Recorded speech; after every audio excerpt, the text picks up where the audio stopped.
Your planets weave the nature of your avatarhood. Now, the houses of your chart build the temple where that avatar sits risen. In classical astrology, the house system begins with the ascendant. It is degree of the zodiac rising over the eastern edge of the earth at your moment of birth. The ascendant becomes the cusp of the first house. From there, the chart unfolds. 12 houses, 12 signs, laid out counterclockwise. If the ascendant is rising at 24 degrees of Taurus, and Mars is in the 3rd degree of Leo, then Mars is placed in the 3rd house, the house of siblings, messages, and short journeys. In this model, planets are assigned their homes based on their position relative to the ascendant. In Avatar Astrology, houses are fixed segments of the celestial clock. It is not just about coordinates, but also time. In Avatar Astrology, we do not place Mars in a house because of its relative position to the ascendant. We place Mars where Mars itself appeared in time. Time based on when it rose, culminated, and set. Each planet is enthroned in its own hour. Each hour is a gate to a different mission. This mirrors the ancient mystery schools, where each planet had its own watchtower, its own hour of initiation. The first watchtower in Avatar Astrology. This is the blessings of life. When this hour rises, something sacred enters the world. This is the time of beginning and celebration of life. It's that feeling when something new begins, a fresh start, and it's a blessed one. The second watchtower, this is Bless All Mothers. This is the hour when the world quietly turns toward the mothers. Not just the biological ones, but every person or place that conceives something new, that shelters, that feeds. Mothering is one of the pillars that holds up everything.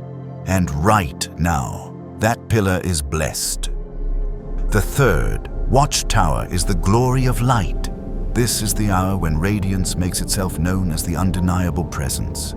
Light itself is the glory. It crowns everything it touches. This is the majesty of the divine unveiled before the world. The fourth watchtower. This is the praise all truth. It is not the truth you feel, not the truth you argue, not the truth you hope is real. This is the kind that was carved into the fabric of the cosmos before stars shone or breath was born. It simply is. And in this watchtower, everything that cannot bear its weight begins to fall away. To praise all truth is not to admire it, it is to submit to it. The fifth watchtower is the continuity of the world. This is the hour of the covenant of continuation. This watchtower is the pulse that keeps the world intact by honoring the patterns that endure because they are holy. It is devotion to what must not be lost. This is the sacred labor of repetition that anchors reality itself. It preserves life. The sixth watchtower is Weep the Bloodshed. This is the hour when light begins to lower its gaze. The sixth watchtower gathers the unspoken griefs, the invisible wounds, the casualties written out of history. To grieve is to keep record of what mattered. This is the altar of elegy for what has bled, what has been broken, what has been lost, and must not be forgotten. The seventh watchtower is peace. This is the hour when light does not fight the dark and the dark does not consume the light. They are in balance. The seventh watchtower is truce. It is stillness because everything is held in exact proportion. This is the hour that holds the world together through peace. Justice and love are woven into a single force. The eighth watchtower is all your heart holds dear. This is the hour of devotion. Through memory and sacred keeping, it guards what the soul holds precious. Here, love is consecrated attachments. The longings, bonds, and promises are enshrined. The heart becomes a flame, and everything it still holds dear. is made holy again. The 9th watchtower is when the angels purify the heavens. This is the hour of divine audit. It is a time for refinement and filtration. During this watchtower, no illusion survives the flame. False prophecy is peeled away. It's the fire that consecrates the altars of faith. Every sacred system must bow to truth, to be made worthy again. The 10th watchtower is death. It is the keeper of thresholds, the gate that says, no further. Now rest. This is the hour of sacred finality. Nothing is rushed here, nothing escapes reckoning.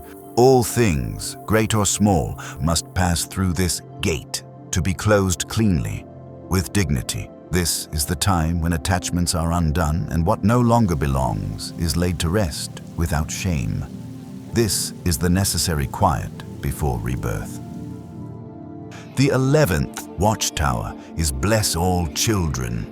Time exhales, and possibility begins to stretch beneath the soil. This is the hour of unseen futures held in grace. Here, the world is tender again. This watchtower blesses not just the young, but all beginnings. This is the sacred shelter of dreams, not yet dreamed. Ideas not yet named. Lives not yet lived. It is the hour of sacred protection of gentle hands and innocent hearts. The 12th watchtower is Angels Redeem the Prayers. This watchtower is about completion through compassion. It gathers the scattered syllables of devotion, the halting cries, the moments you meant to pray but only sighed, and it redeems them. Here is when what was whispered in despair is lifted like incense before the throne. And as the sky begins to pale, they return your prayers to you. So why does any of this matter? Because deep down, you've always felt it. That you're not here just to survive, or find yourself, or endlessly fix what's broken. You're here to do something holy with your life. To live with deep mission, not just desire. To know where your energy actually belongs. Avatar Astrology shows you where to stand in your power and what to pour your soul into so your life finally starts making sense. This about finally becoming aligned with your true will and higher self. And once you feel that, you never go back.